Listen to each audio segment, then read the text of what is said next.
Hello everyone, hanya lamsukan YouTube channel okay tabuk okay kono nugimano dress up complete khebija tabuk thana nai tongo Kamichang Baptist Church ajaga chini mothani ingai kaisa whole night prayer narak jak tongo an bagi chenga jaga thangnai whole night prayer manjangnai Surilai ne an bagi sentak thalane ajaga no phunungnai so nai joni vlog no bilan sini paichu jor tikata fanya tongkhe like comment share subscribe so let's begin our vlog. Peace out.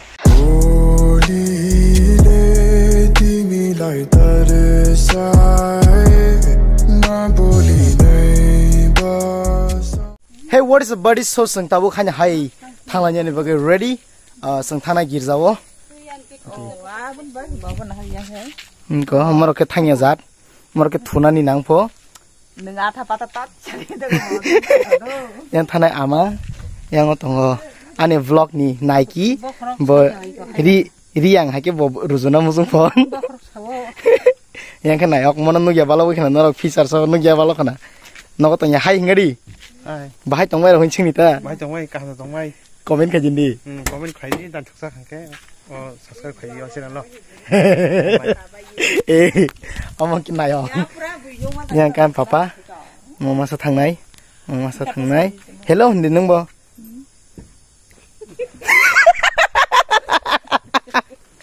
angke bike piani bike telang nai borok ke oro joto gari kanai okay tata thangkiri ningke thangai tangmalai norbai direct gir jawo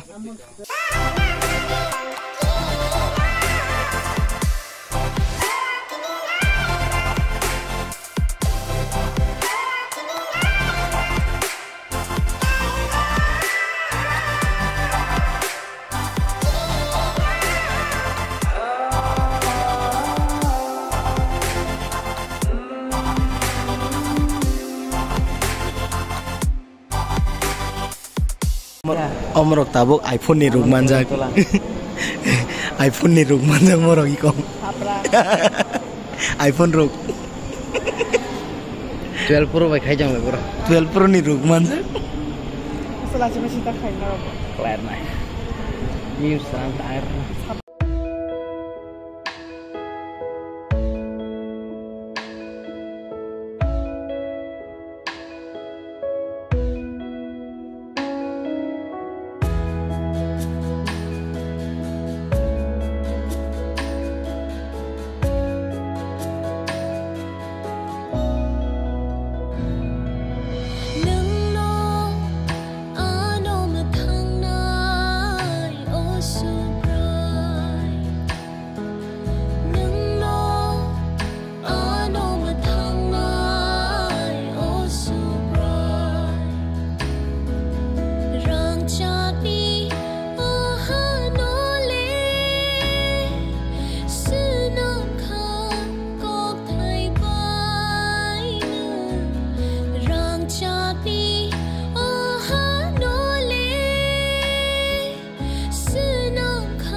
Hello guys, I shoot with iPhone the 12 maliki ko.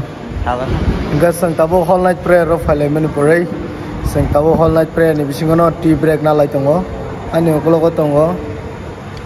Samo, ini mung tamo. Kigrap. Gimbung kigrap.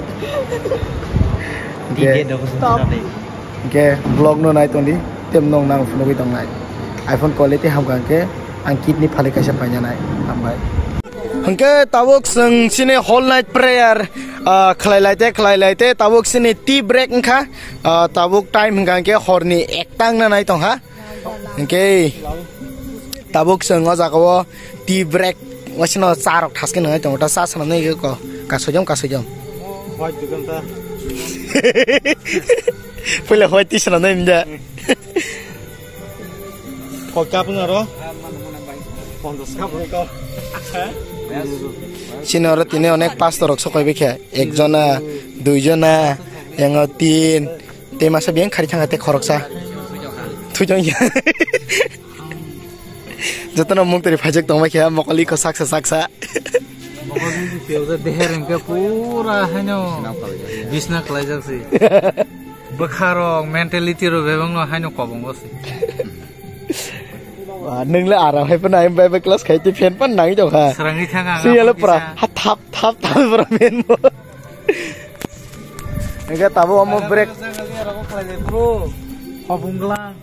Lalu kalau saya mengai ruano.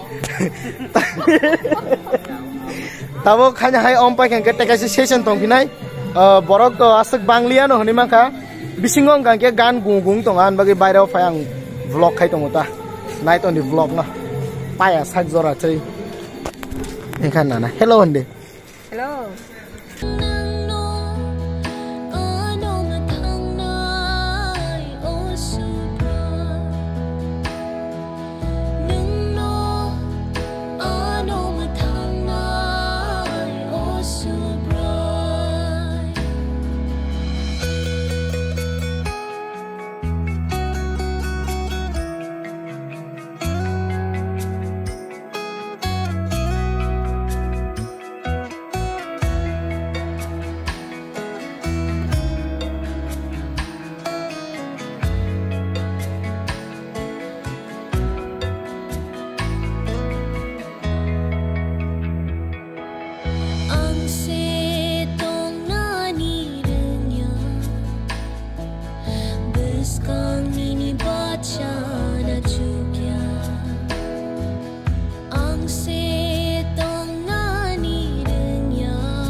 Atawag sang hanya hai firong nan bagi ready.